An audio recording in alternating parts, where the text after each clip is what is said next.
Got it. Thank you for coming tonight. I really enjoy teaching, and I like it when people like photography and like to know more about how to send it off into new directions. How do you like this picture?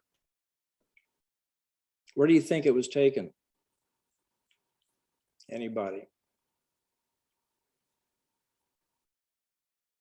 You can unmute. It's okay. Zion National Park. Nope, it's got sky, but who knows? Sky could be tricky. Yeah, it's called Iceland. Ah.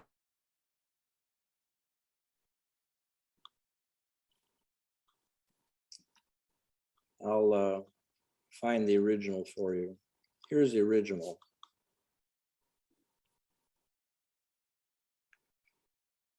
A friend of mine shot this out west, and I inverted it first of all, and then I added the sky with the aurora.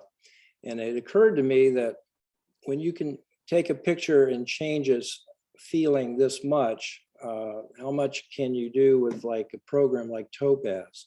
And I said to myself, let's find out. So I'm going to get rid of this one. And let's open some of the photos that were sent in. Here's one. That look familiar?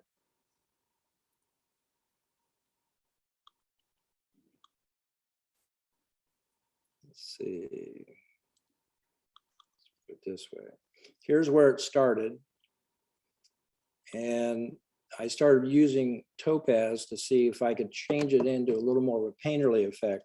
Now I'm going to hold this up, Shirley, and if we can make sure I'm getting it on the picture, people can see me. You see that book? It's called A Century of Sanctuary. And these are photos of Zion.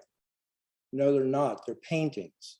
The whole book is the artwork of one of the best parks in the world that I have not visited yet. So I started looking through it at the different kinds of interpretations with painting. And I realized that everything that I saw in this book, I can pretty well duplicate in this program. So if I start with this and I go to the studio, I'm going to have to make sure I'm sharing that screen. And by the way, it's going to ask you immediately, do you want to do this on the original background layer? And I forget, so I go, oh no, I'll quit. What that's doing is telling us to get a new layer with a Command J in Photoshop. And then when we move it into Studio and make an effect, we have even more ways of changing it when we get back to Photoshop. So here's the picture. Up at the top, there is, are you seeing my screen? Okay, good. At the top, I can change the size of this picture just by moving the slider. I like to make it a little smaller. We're going to be looking at an original view or the one that we're going to change. So we'll get back to that. So here's what we're going to do. We have a lot of additions here under Add Filter. If you'll take a look at this, there's a lot of things to think about. From AI Clear down to Mask, Sharpen, Denoise, Adjust. These are the plugins at the very bottom. And you can also access those here under plugins. So they're in two places. Jerry. Yes. All I see is the Photoshop screen. Okay, it's not sharing yet. Let me get back here with this one. Thanks, Bruce. I was just noticing that too. Are you seeing it now? We're seeing Topaz Studio too. Yeah. I think it works best if you share your whole desktop instead of just a window. I don't know how you did that, but Yeah, we're in the there. That's as far as I can get it. okay. Yeah, that says Topaz Studio at the top. Yeah, now. you can see it now. Good. Thanks for asking. I hate doing it to know nothing there. So at the bottom right corner, it says Adjust, Denoise, Sharpen, and Mask. These are plugins that can also be accessed under tools, right? Or excuse me, filters under plugins. So there's two ways to get to those. I just thought I'd let you know. They also show these as styles, creative, and essentials. These are all the things that are now seen in one long column over here. Let me move my picture over. So if you go down through each one of these, it's going to take you a while. So I'm going to show you a few, and then I'm going to ask if you want me to show a particular one, let me know, and I will. This clear is an artificial intelligence. And when I click on it, it gives me a little bit of a change there, but not a lot. I can say remove noise, enhance sharpness, recover details. There's an exposure button and so on. So this is another one of those AI programs like Denoise and Sharpen that give you more advantage to make the picture a little different.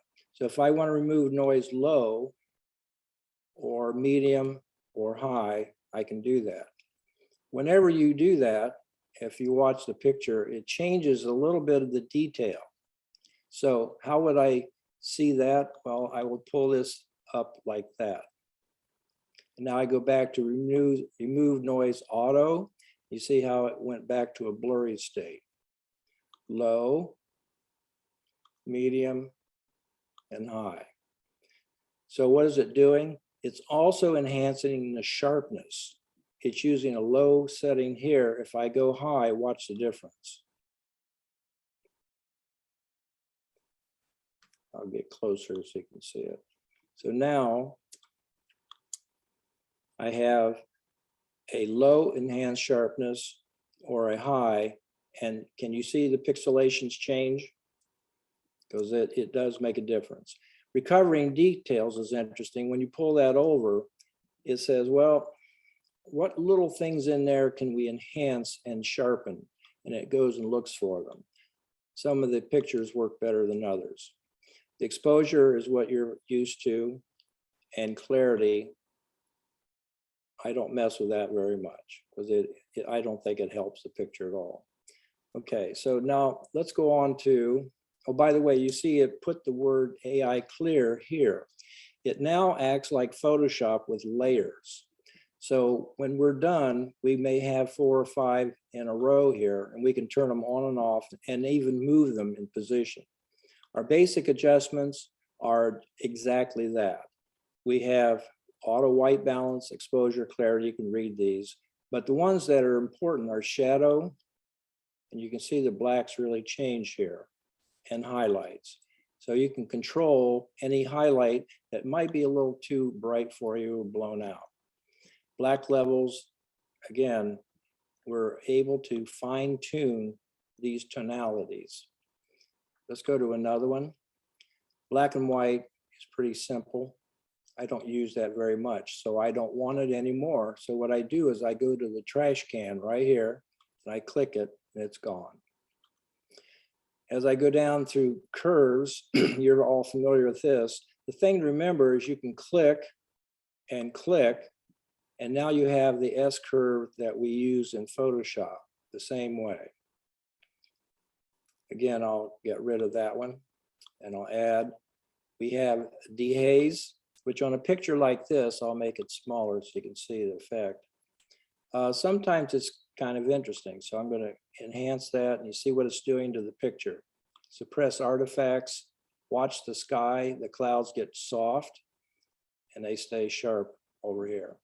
So by using these back and forth, you can get a different feeling, almost night and day, just by adjusting those strengths. I'm going to get rid of that one by clicking off and going to the next one. We have this color tuning, which is real fun because you can grab a color, and when you touch the box of whatever color, it shows you where it is in the photo. And then what do you do with it? Well, I pick green, and I say, I'd like to enhance the color greens. And I did slightly. I'll have to pull this up.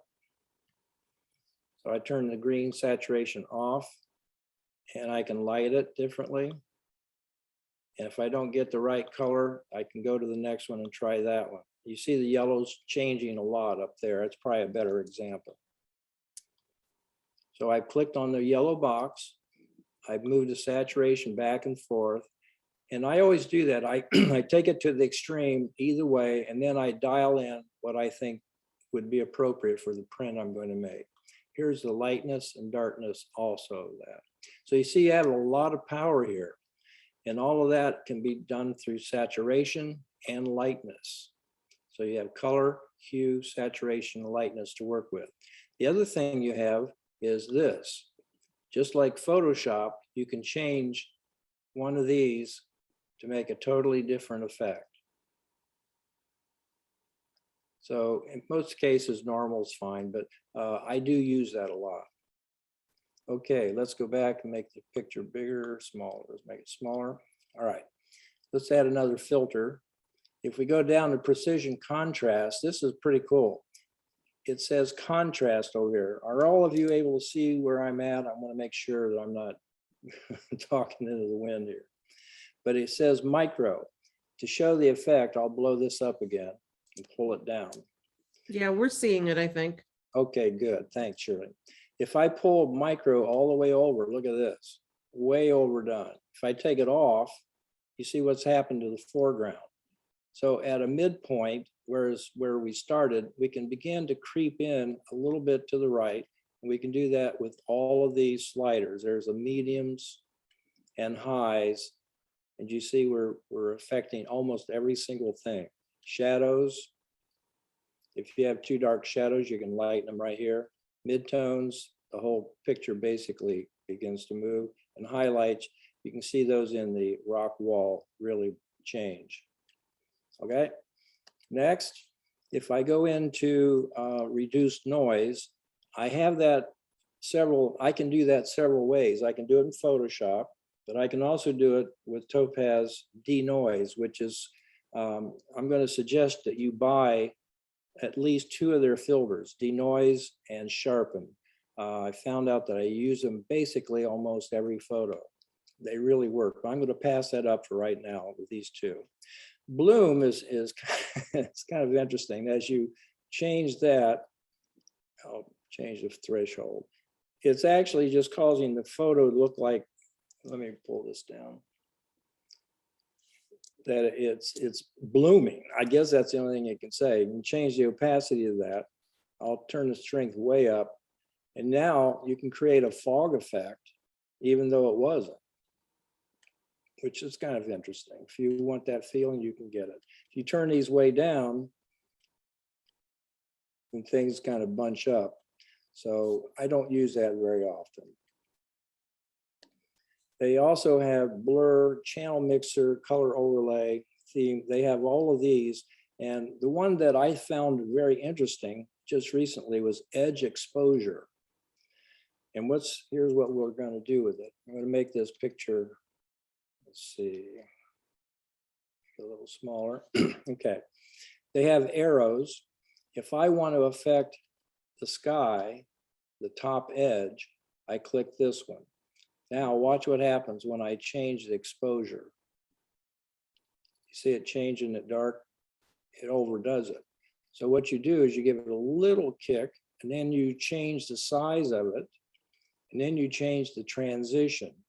So it's a different way of creating a gradient in a photograph. If I want to do that for that bottom part of the pond, I'll do the same thing. Bring it up a little bit, increase the bottom, and then do the transition. So that's kind of an interesting new piece, and you can do that for each edge, top or bottom. Again, I'll get rid of that one. We'll add a new one. We have focal blur, motion blur. I don't use those too often. Quad tone is pretty neat. What So you do, Jerry, question, yeah. I just want to make sure I'm understanding this. You're not doing it to the original photo, you're doing original file, you're doing it like a layer? I'm putting it, when I come back to Photoshop, because I did Command J and created a new layer, it will only be there. Okay, Yep. thank you. Now, quad tone we have, it's selected these colors for us. If I say, okay, click on this blue, what comes up here is this. And if I watch the blues in the picture and I begin to slide this around, I can start changing every single aspect of that. Then I can come to the next color and do the same thing. If I am, I can also use the eyedropper and say, I'm going to punch in that blue sky, and now I want to change the amount effect on it. So these things here, and as you notice, we didn't get much going. The reason is you've got to turn the strength up. Oh, big changes. So now we'll go back to the blue. We're going to decrease it.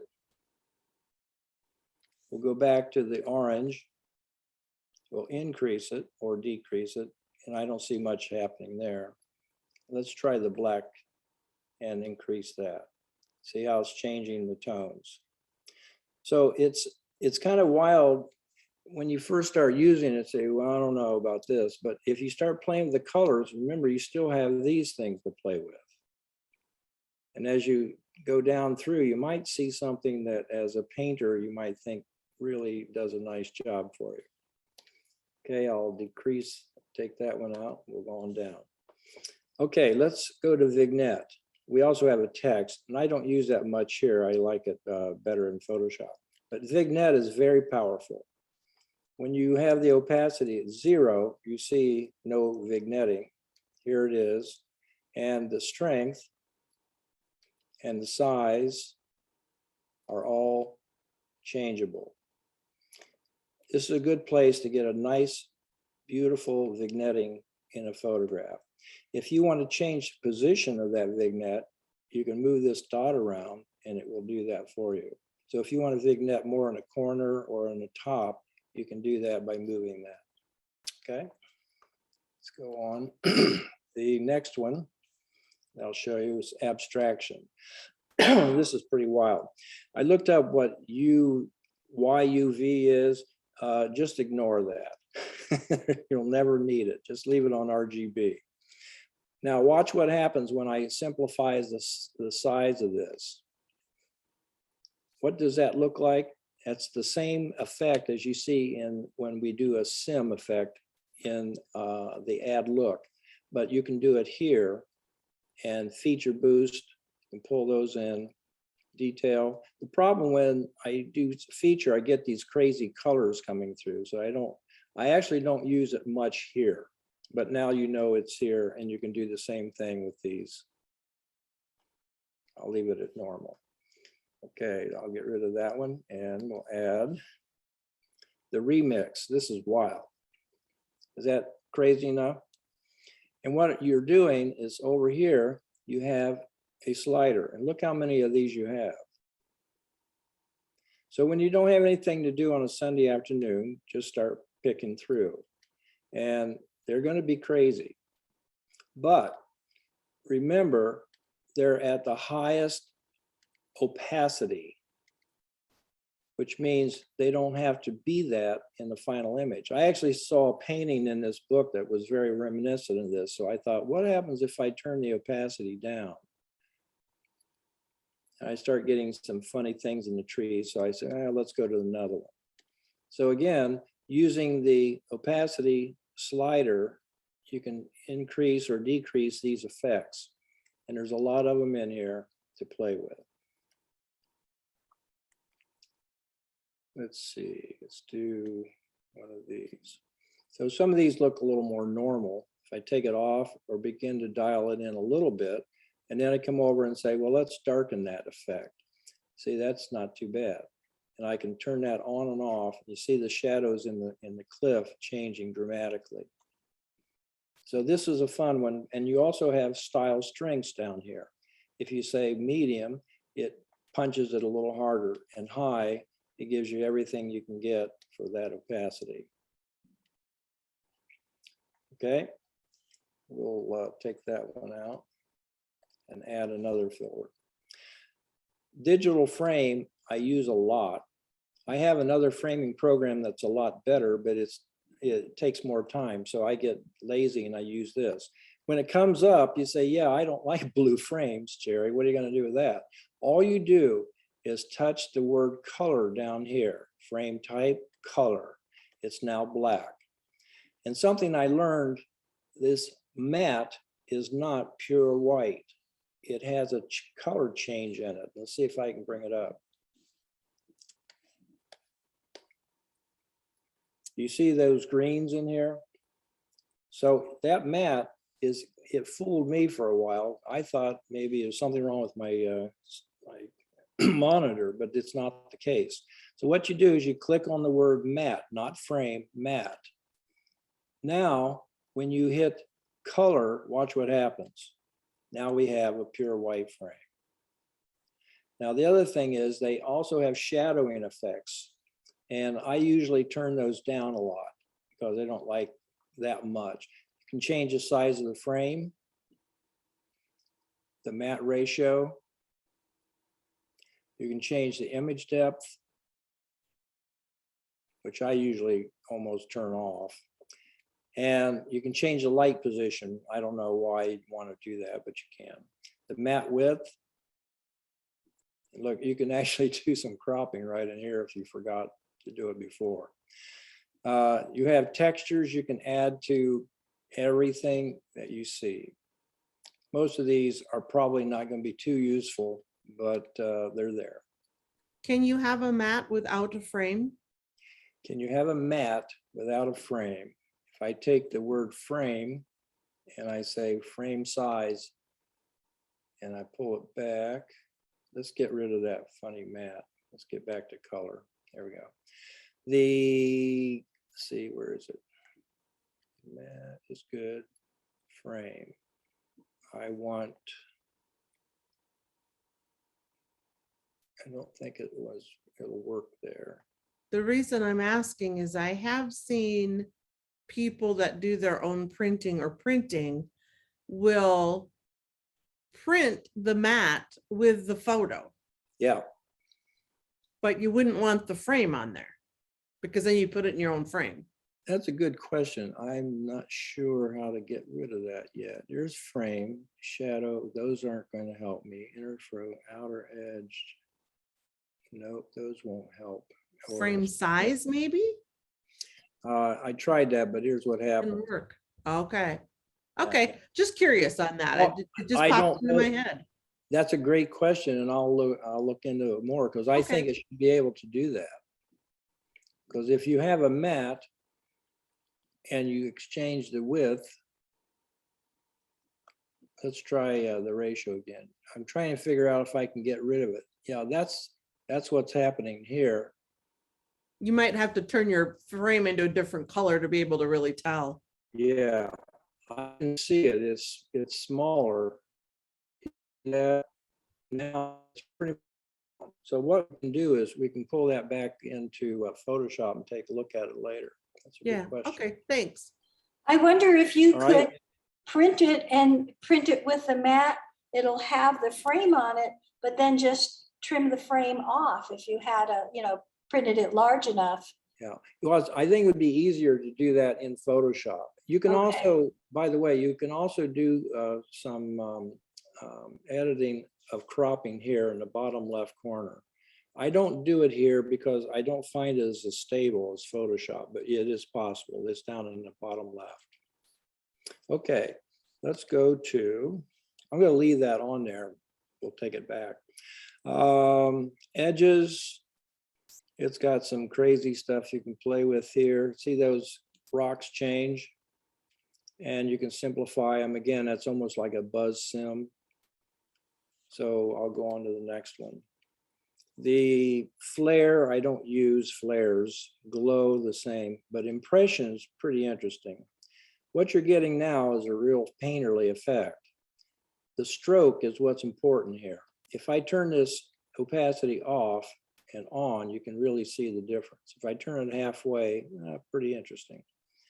But I can change these strokes by grabbing different brush types. And as I punch through these, some look better than others, of course. Depends upon the photo. And then you can scroll down, there's more.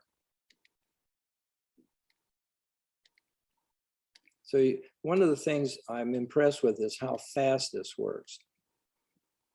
So as you can see, most of the best effects are probably going to happen up here in the first selections. Now you notice what it's doing to the mat too. it's messed that up pretty good. In fact, I could take that off. Well, I'll leave it on. The other thing, the number of strokes, you can go low, medium, and high, and you'll get different stroke patterns because of that.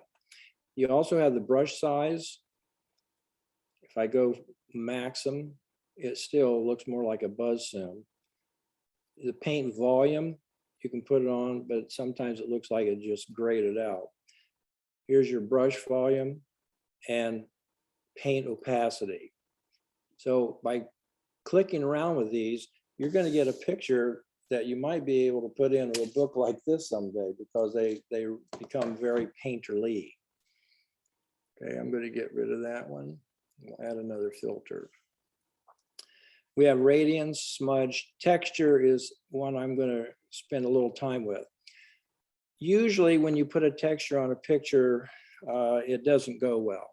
And the same here. When I started working with their filters, I wasn't real impressed with what I was seeing. I'll give you some examples as I just go through these.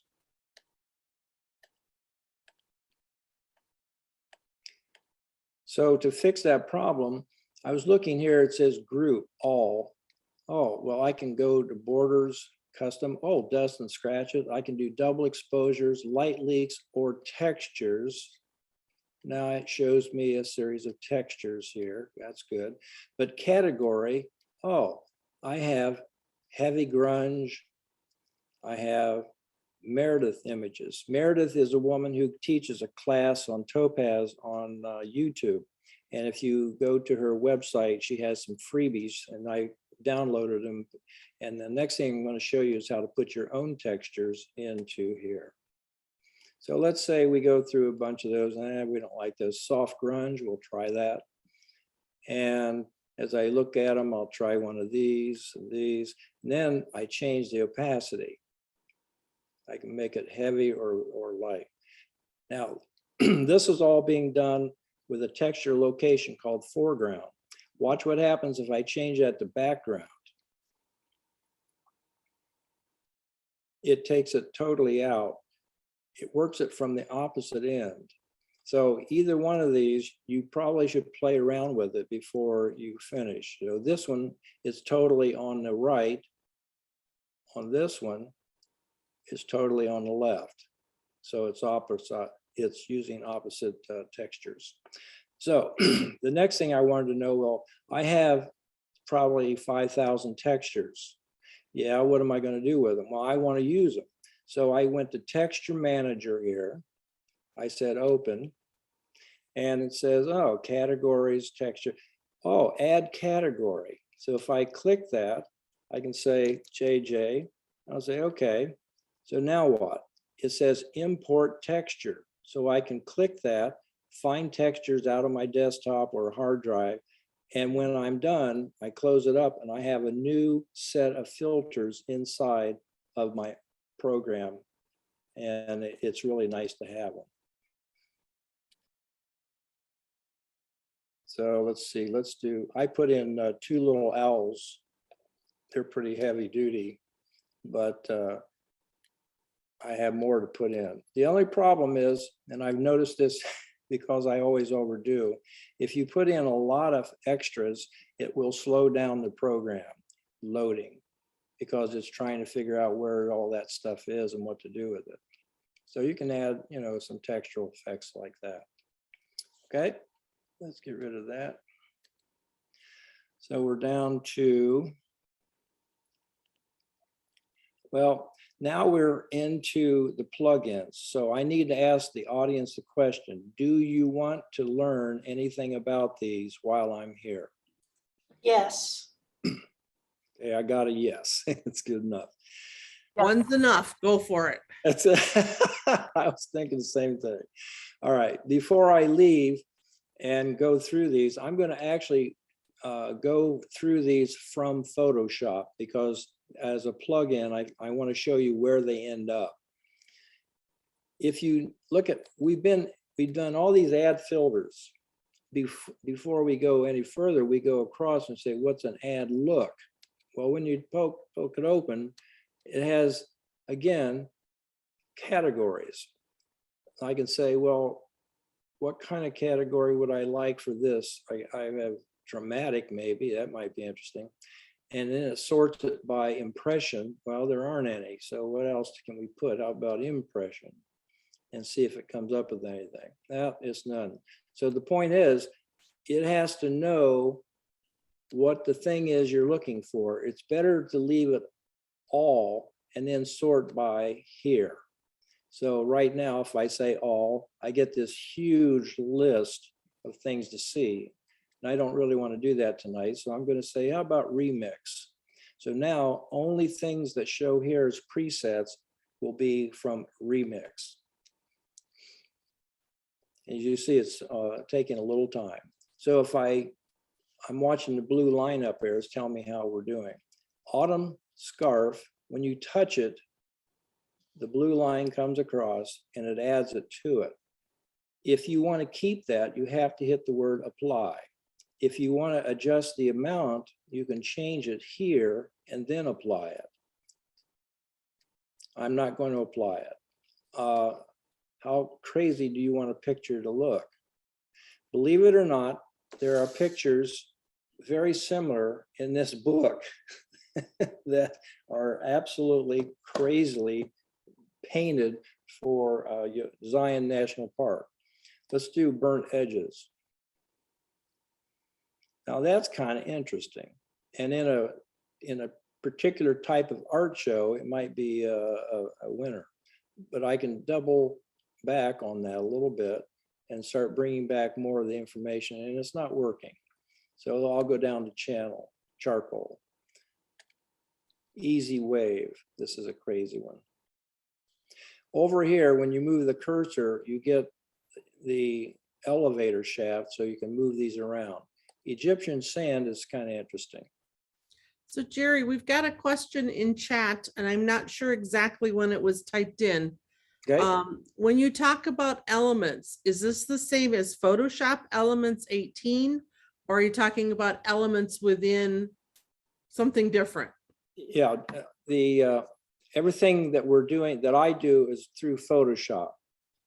Now, elements, you can do a lot through that also. I haven't taught it for years, but my neighbor uses it and he really does a good job with it. If I talk about an element here, it has to be a part of the program that we're in. It has nothing to do with the Adobe program elements.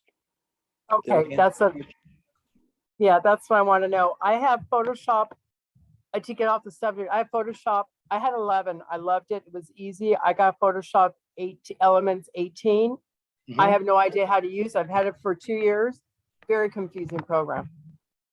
Yeah, Elements is powerful. Again, I have a friend down here. I keep trying to get him to Photoshop and he won't do it. And his pictures are really good. It has a lot of key pieces that both Photoshop and Elements combine together. So do I just purchase Photoshop? Because I'm done with the elements. It's very difficult for me to use. I'll tell you what, if you're interested, and Shirley and I can talk about this, I can teach some classes on Photoshop for absolute beginners. Beautiful, perfect. Let me know. Thank you. So Shirley and I will talk that over and see what we can come up with, okay? Excellent. Thank you very much. Isn't this kind of a neat photo? I kind of like the way that looks. But again, you can change the amount of the slider if you feel it's overdone. Or remember, you can go back to add filter here and you can play and then add that on top of it. So these are all things that can be layered. I wanted to make sure you knew that. Let's get out of remix and let's go to impression. Now, if you really want to push it to the limit, or you can say, how about an abstraction? Believe it or not, in this book, there are paintings that go that direction. I've seen them.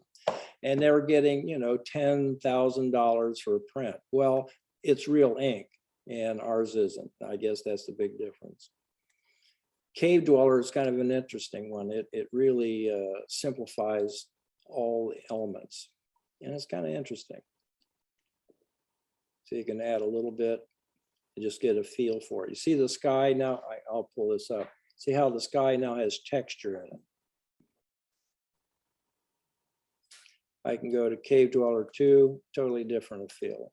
Cezanne, which is, by the way, a really good filter for certain kinds of photos, maybe not necessarily a landscape. Let's look at colored pencils. Concrete chalk. So you see some of them are, you're probably never going to use them. Here's a Da Vinci sketch. You can bring them right home with you. And again, you can dial it down. So let's go on down quickly here. Pull fading away, impasto, that's interesting. And I'll pull this back so you're getting the full effect. I keep losing it because I don't have it there. Let's pull that back. There. And again, our mat's taking a beating. Liquid lines, wild. Again, there's a painting in this book very similar. Now this one is by that woman. She again has her own plugins. She, I guess, has worked for Topaz a while, so she gets some perks. I'm not going to spend much more time on this. Let's go to photo painting. I thought I would see a better representation with this, and I'm a little disappointed in it.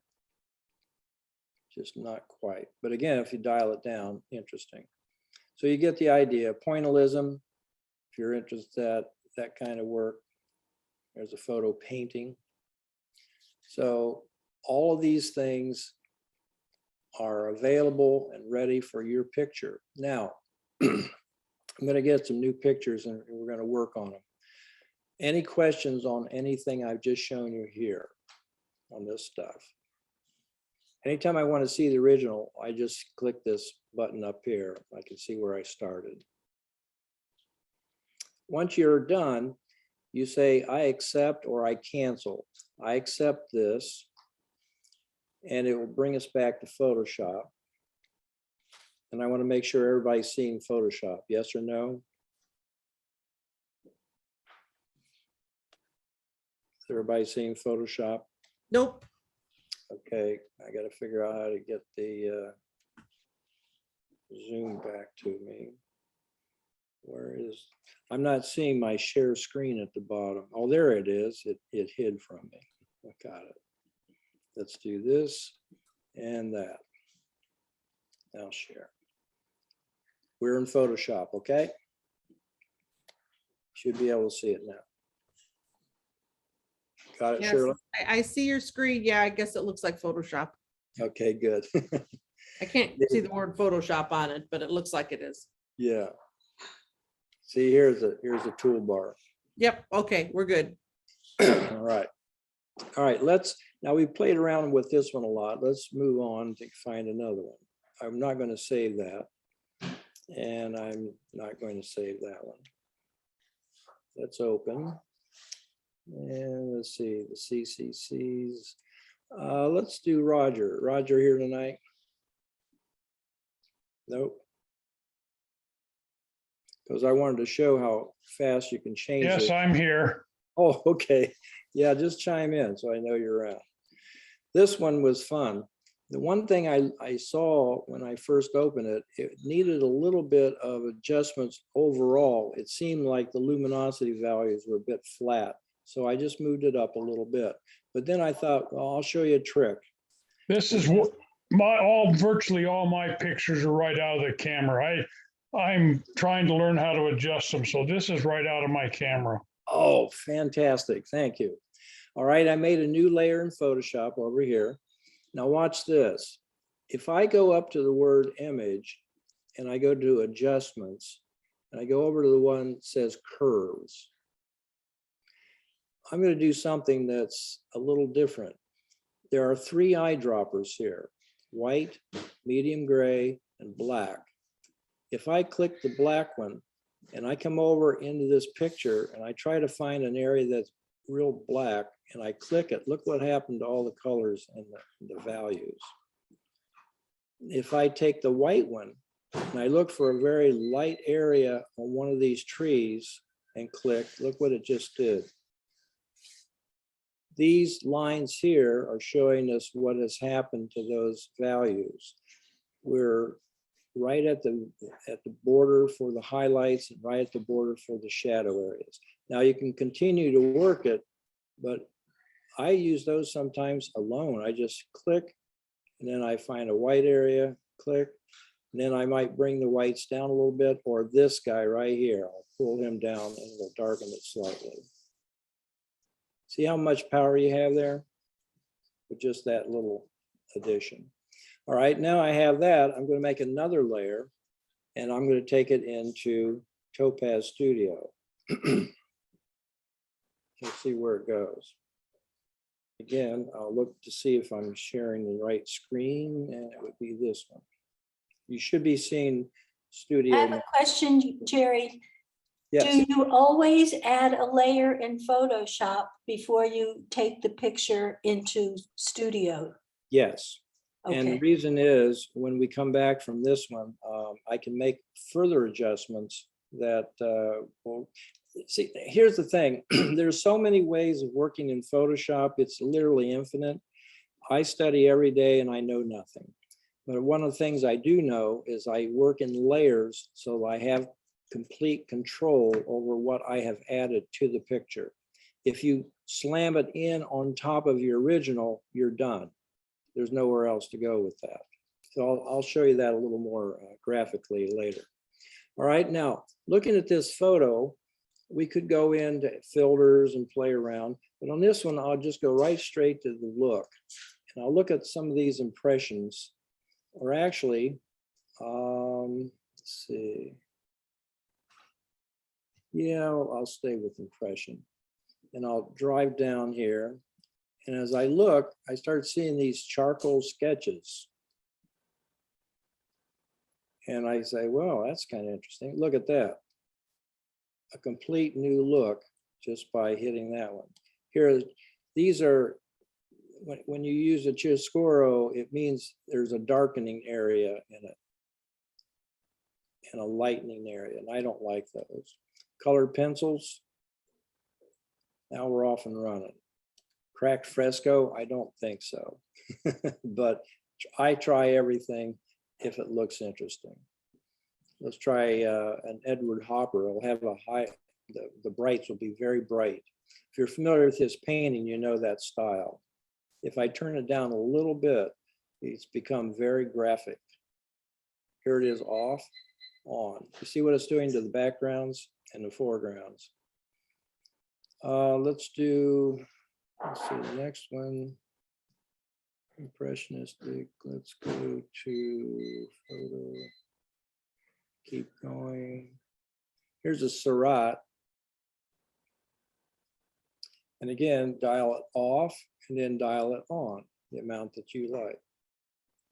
This would look good on a metal print because those colors would really be vibrant.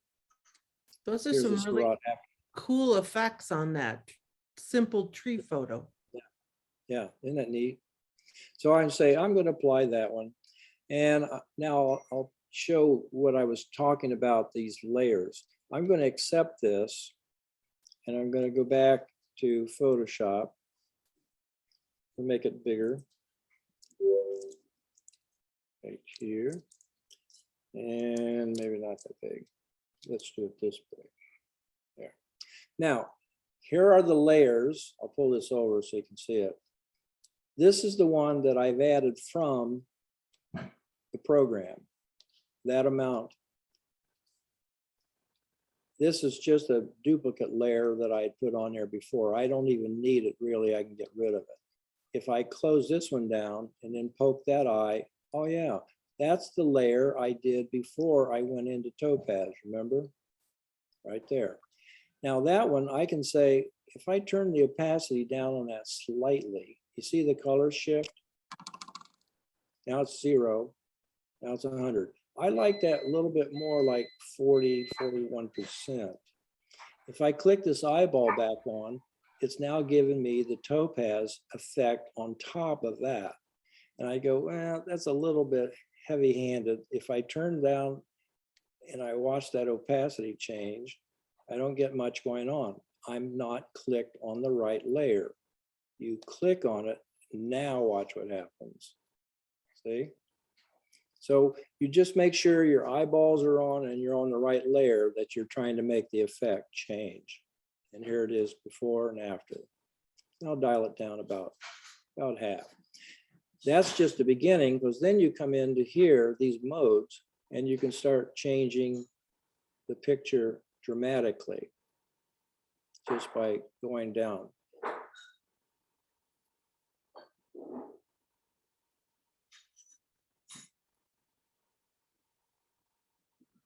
So there's a lot to do here. Do you understand now that why I use layers? Did I answer that question? It gives you more power through here and here. These two elements specifically. Okay, I really like this. You want me to save that for you? Yes, no? Yes, I do. My wife was just asking me if I could have it. Yeah. 'Cause- Yeah, what I'm gonna do is I put this in on a metal thing, and it doesn't look anything like this. It was like the original, and she likes it. But anyway, this would be a lot better.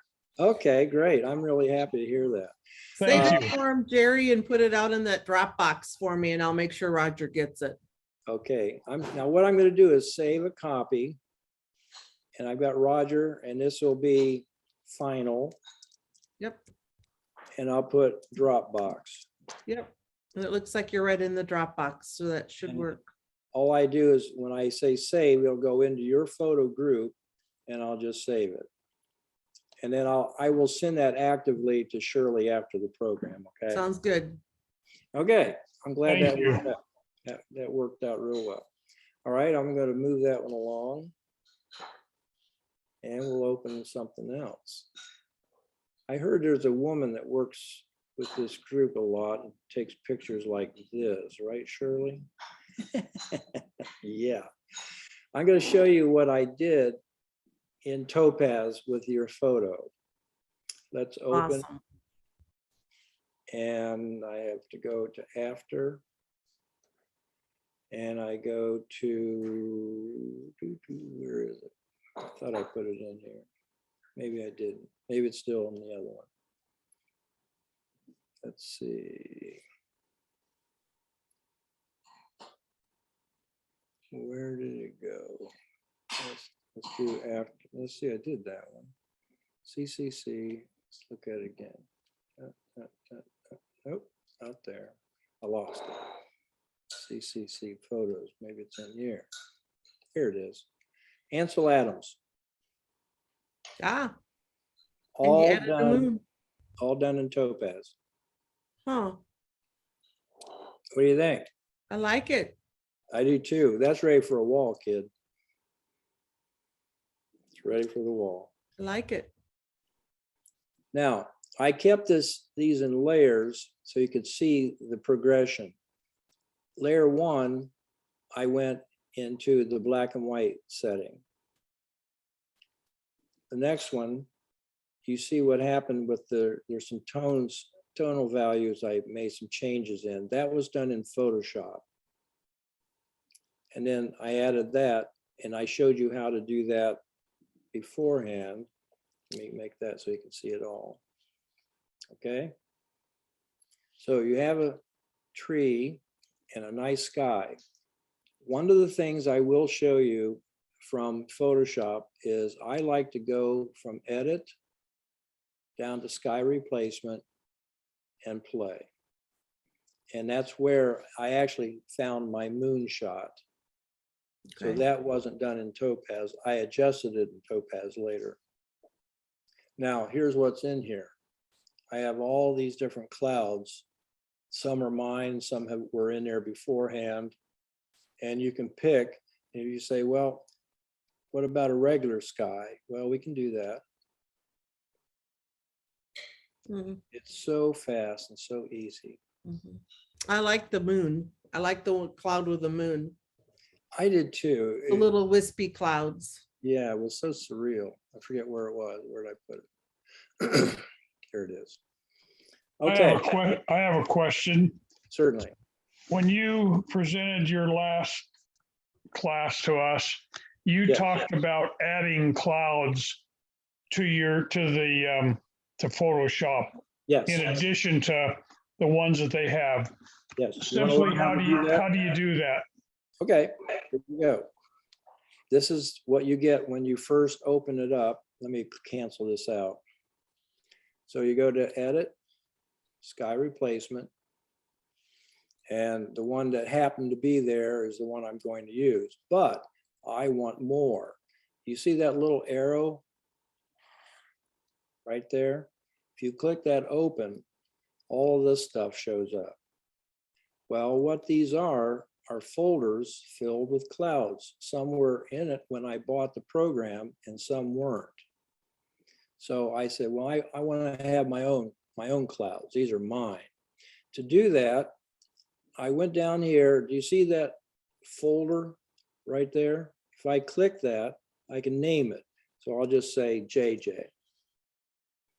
So now I have a folder with nothing in it. I come down beside the folder, I have a plus sign. I click it.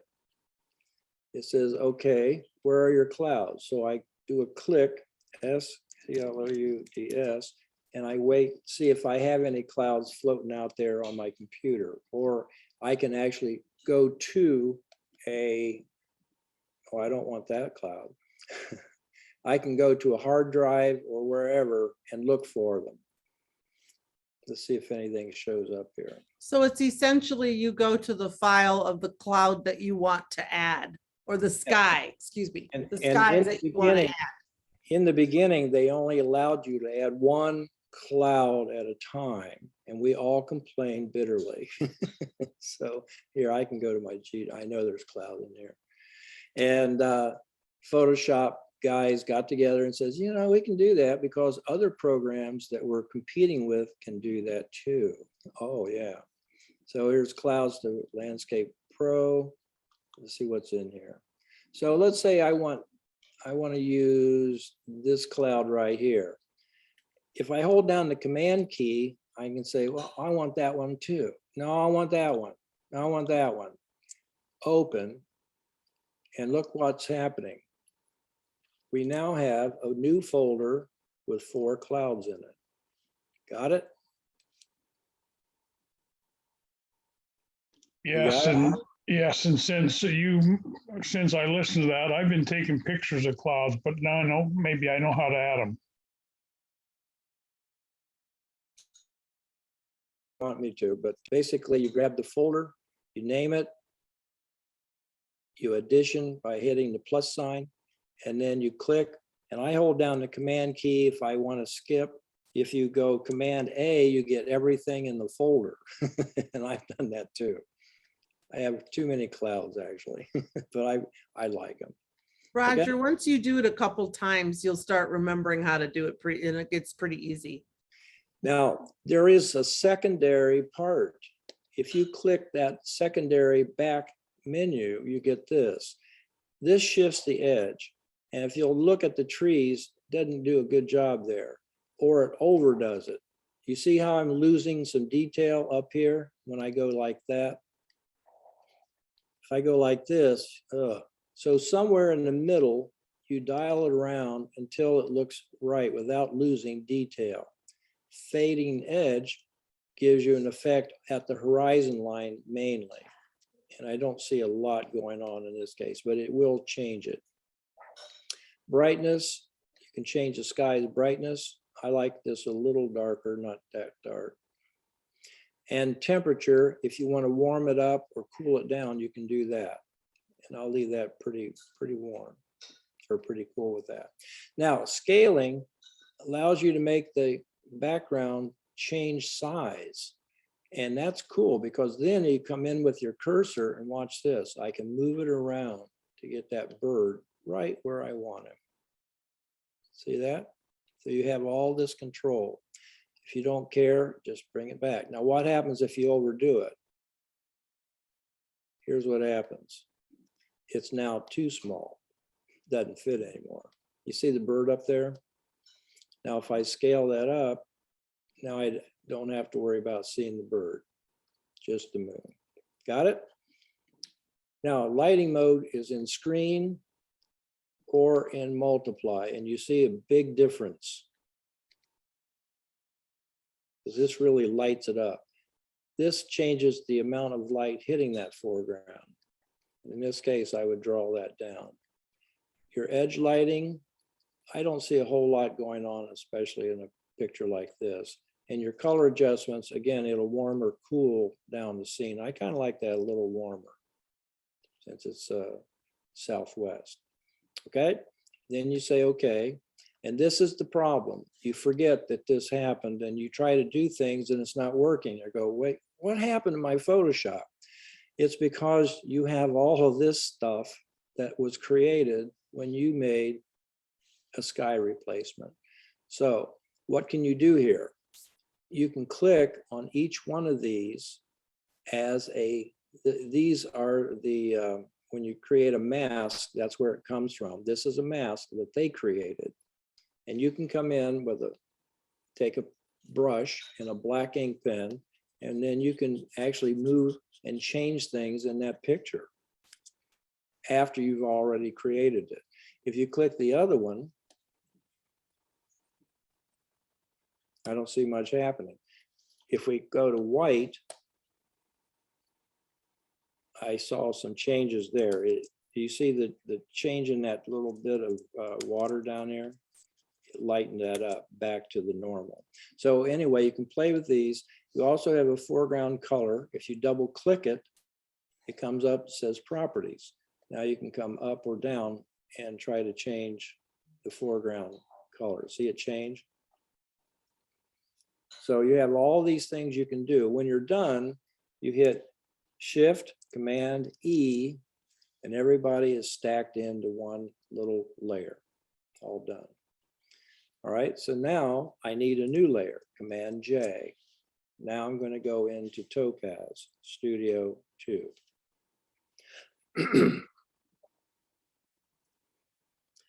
All right, here I am. I'm going to make it a little smaller. If I come in and I say, well, what about that black and white thing that was right down here, 4 of them? I don't think we're seeing your screen. I think we're seeing Photoshop. Thank you. Let me get the share going here. Took me a minute to find my mute button. Gotcha. Gotcha. Okay, I'll go back again. I went to add filter and I went down to the 4th one, black and white, and this is what I got. Make it a little bigger. Now, because I'm in black and white, I have all of these adjustments. Now, what do I do with those? Here it is zeroed out. Oh, I guess I put 2 in there. I'm going to get rid of 1. This one, there. Now back to this one. By the way, if you click on that title, black and white, it'll open this up again for you. In case it goes away, you don't know what happened. Here it is, nothing, full on. Now, each one of these, if I grab the blue one, watch what happens. It's only looking at the color blue and it's predominantly in the sky. So you can really make changes here, dramatic. If I go down to the green, you see what's happening with all the foliage. So you fuss around with this until you get the feeling that you want in the picture. Isn't that neat? You have control over all of those colors. If you gray it out or darken it. And you can change the whole brightness. You can make it a nighttime scene if you want to. Now the details will make it a little sharper, but you see what it's doing to the sky? It's creating a lot of noise in there, so I don't do that too much right there. You can suppress artifacts, it says, and it does a little bit. That did soften it, okay? So that's basically where I started with that. And then you can add more effects. You can go into precision contrast, and you can look at pieces and parts of that tree limb as you move these back and forth. I see my cat join me. Okay, now I'm pretty much done. I say accept, and I'll go find my Photoshop again. And now I'll probably go in here and do things like adjust the tone, and all I did was did auto tone, that was it. And then I go, well, let's go back to curves, and I'm going to punch a button here and here. I'm going to bring this down, and I'm going to bring this down. And I can create a mood, an effect, just by changing all of these sliders. Okay. Now, I knew I didn't have very many pictures, so my buddy Rod Clista said, Jay, you can use mine. So he sent me a ton of them. I'll show you some of the before and afters so you get an idea of what Topaz can do with it. I like that picture a lot. It just has a nice feeling. Do you want this, or should I just get rid of it? Save it for me. Okay, file. Roger and I can run to the printer together. You're right. Okay, I already have it saved, so I don't have to worry about it here. All right, I'm going to open, and I'm going to go to Rod's photos. So what I did, I took Rod's pictures, the few that I thought were interesting. I did some before and afters with them. So let's pick one here. Let's do Jagger's now on my keyboard. Thank you, Jagger. Let's do this one. Across from the Virgin River. I'm going to get rid of properties, pull this over. And I really liked it. So I pulled it into Topaz, played around with it, and I ended up with this after here. Okay, now in this book, which I keep showing you, there are paintings exactly like that. And if you look at the details, it's really crazily good. Look at this. So here was the beginning.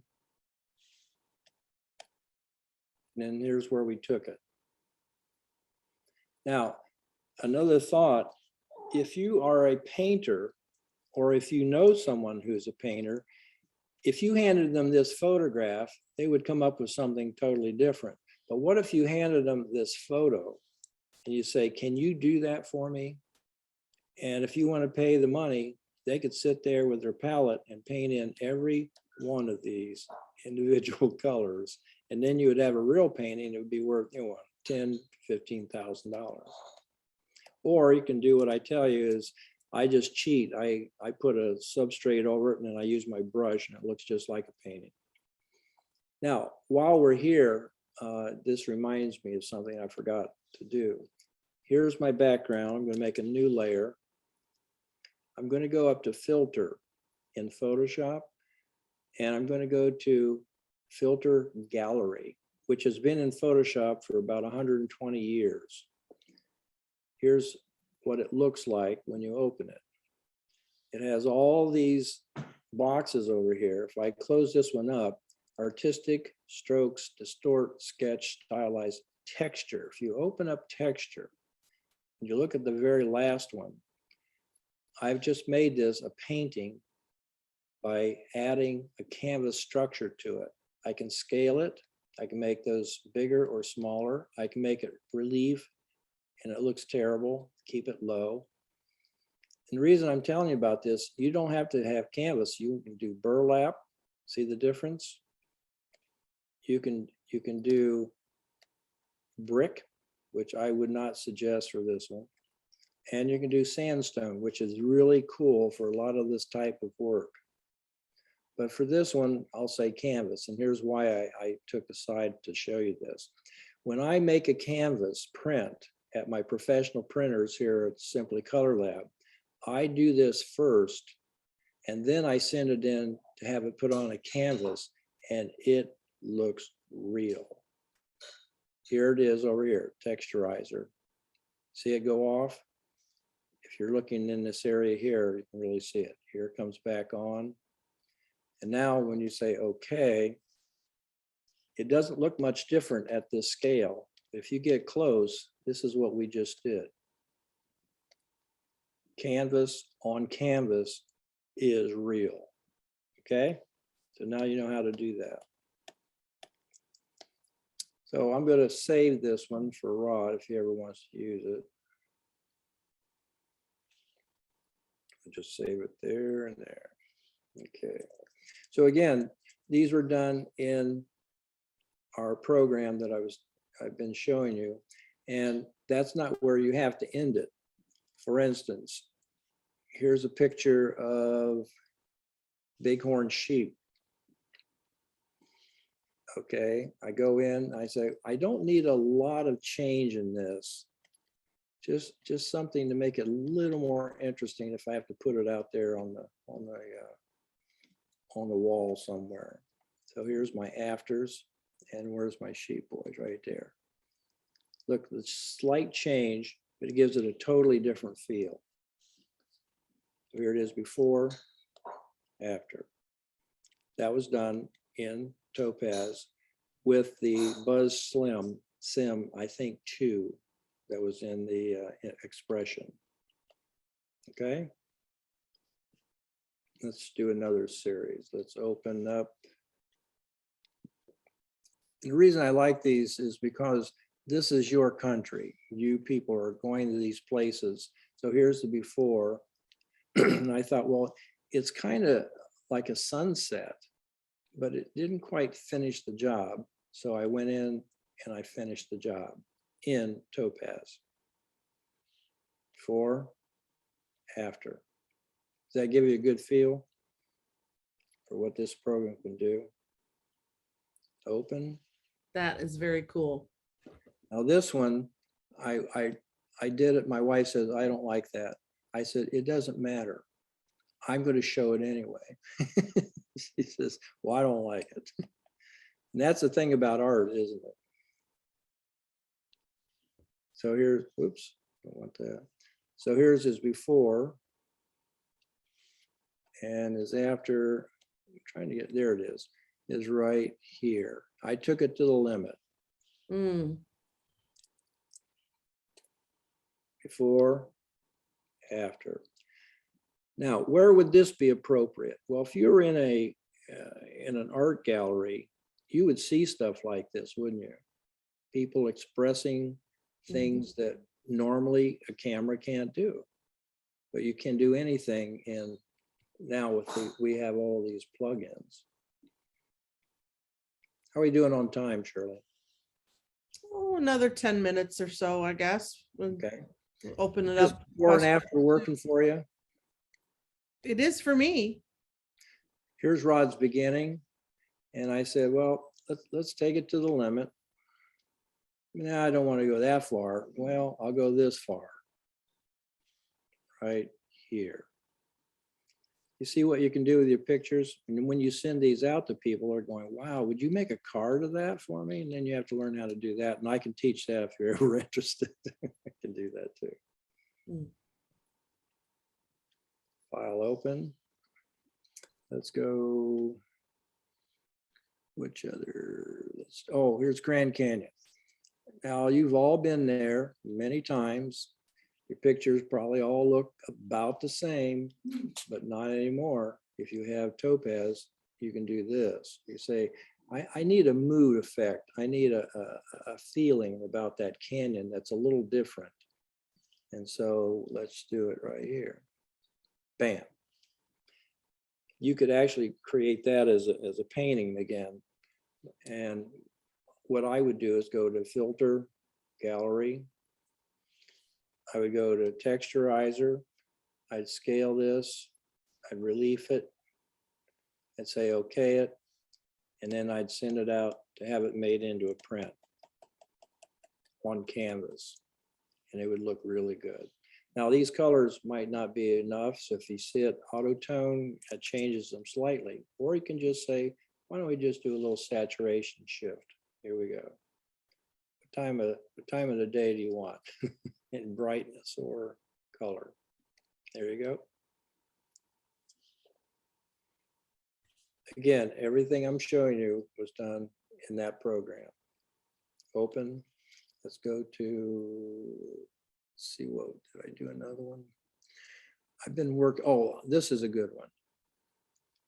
Now, beautiful shot. What else could be done? I went into Topaz and remember the textures that I was showing you and how to add your own and so on. So I added one I liked and I added it to this picture. Look at the difference. Oh, yeah. And people say, well, I don't want to change my photo. Here's what I would say to you. If I showed you this photo on a wall in an art gallery, or I showed you this one, which one do you think would sell first? That one. Because you have now a choice. These colors might match your drapes. My wife laughs because it's really true.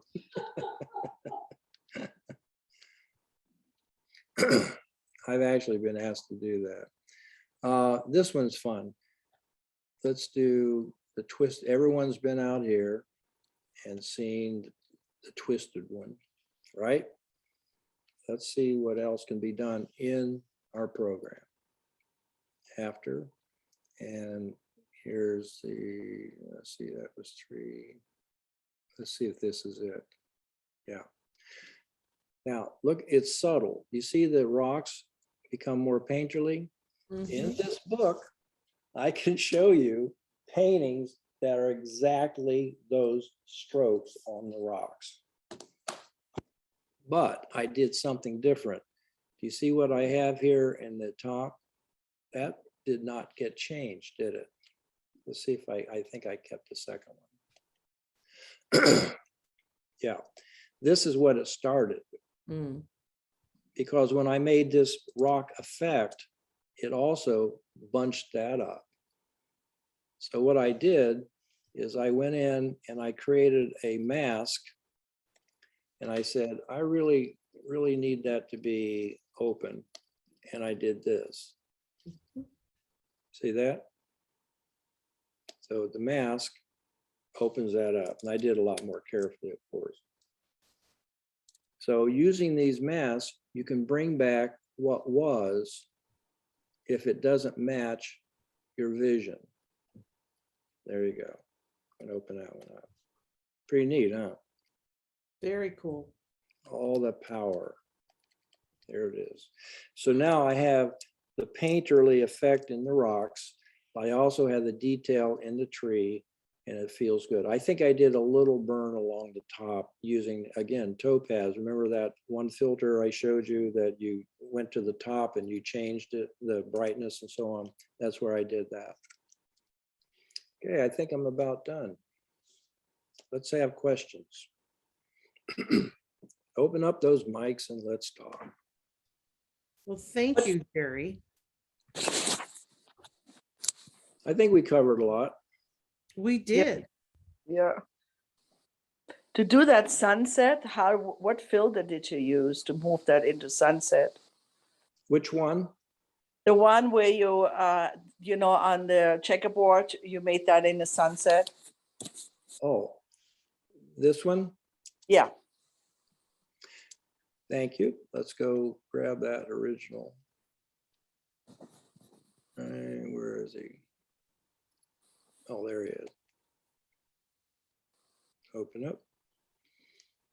Okay, I'm going to take off the border. And I'm going to do what? Make a new layer. Then we're going to go to Filter, Studio 2.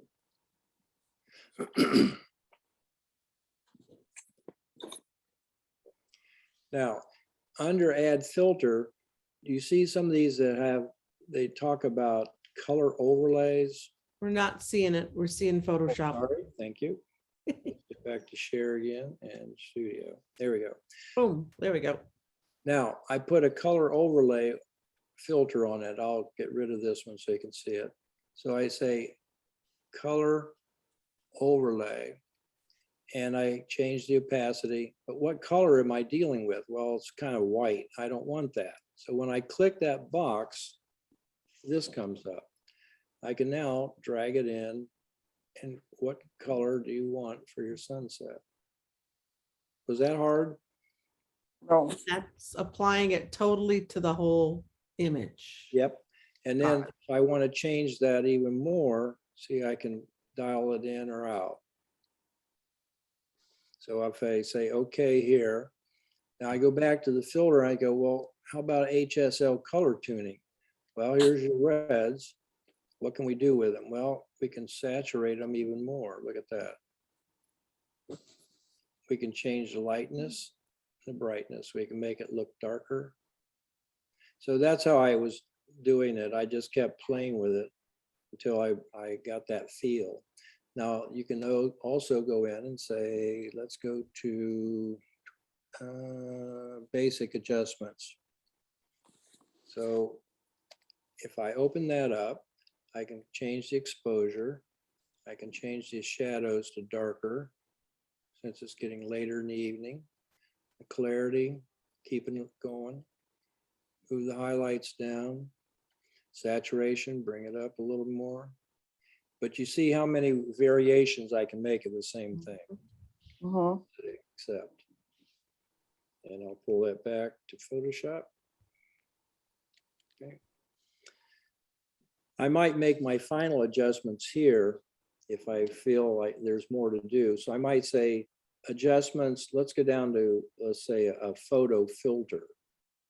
And I go, I have warming filters, I have red filters, but let's use a warming filter and turn it up. See how it's changing those colors? Yeah, Here's another, let's go to reds. But I don't want it red, I want it just a little bit of tonation in it. So these are other ways of changing it. And again, the opacity, here's where we started. Look at the difference. mhm. I can also go back to curves and I can get my black. I say, where's the black at? How about right there? Okay, now what? Oh, I can bring this down and make it look deeper, evening, dusk. Now, the other thing you can do, and this is kind of an extra, if you grab the dodge tool and set it for highlights instead of normal, turn up the exposure, watch what happens when I paint across this. I can bring back any detail in that rock that I want. Pretty neat. How did you do that again, Jerry? Would you mind? Yep, I use the dodge tool. Okay. A lot of people forget you have you have shadows, midtones, and highlights up here. I'm going to go highlights. I'm going to turn down even more. And now with a real big brush, I'm just going to paint across those areas I want to bring back just the highlights instead of the shadows. See how it did that? Very cool. That's a good trick, isn't it? Now watch what happens to the trees.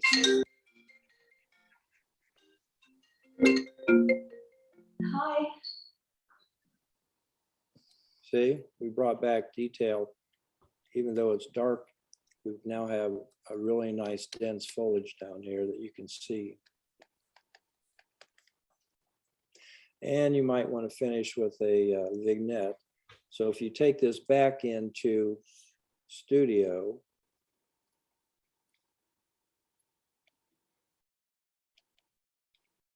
and you go to filter, you say, I want to hit the vignettes. And then you say, how much? Well, I want it pretty dark. And you can change the size of it. And then you say, I accept that. And then you come back and you pick up Photoshop. And this is the change we made.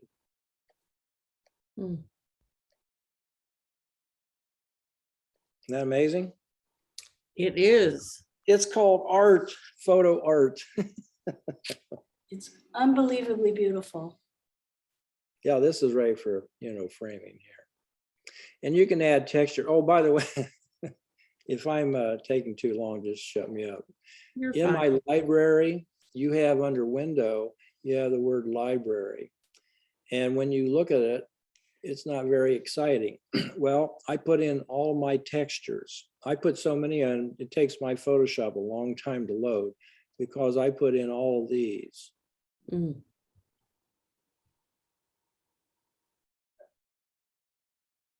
You're right. You do have too many textures, right along with too many clouds. And here's the thing, that's only one of the folders. You see these? Yeah. These are, I have all kinds of them. The point is, once you get this going, if you double click, it comes in, you go, well, what do I do with that? Well, you say, I want to collect it all up. And now I come back to my photo and I go, well, let's paste it right on top of it. Mhm. Let's Command T it so we can change the size. And then we come over to here where we have our normal and opacity, and I can dial it in or out. And then I can come over here and change the way it affects the sky. So I can add a lot of texture or none. But I can just keep playing with these until I get a feeling of what I want. Look at that. Oh. Pretty cool, huh? That's why Jerry, I do you- have, Do you create your own textures yes. with I do. Photoshop? Oh, But let okay. me, can I show you a trick? It won't take long. You go to Safari. Can you see that? Yes or no? Nope. No. All right, let me see where the share is. We're seeing Photoshop. I want to go, I'm not able to share, but why not? Oh, there it goes. Here it goes. All right, here's what you do. FREETEXTURES, photos, PHOTOS. When you hit return, it shows you all kinds of free textures you can get. Or if you go like this, you can look at them. And if they're a big one, let's say, let's check that one out. It says that's 800 by 800. I'd like a bigger one. So let's go to this one, 800. 800. So this place is probably all the same type of textures. Well, I don't want those anymore. I'll go somewhere else. Gray free textures, 680. What I'm looking at is this number. Oh, there we go, 1,300. I like that, but there's a problem. They put in a trademark on top of it.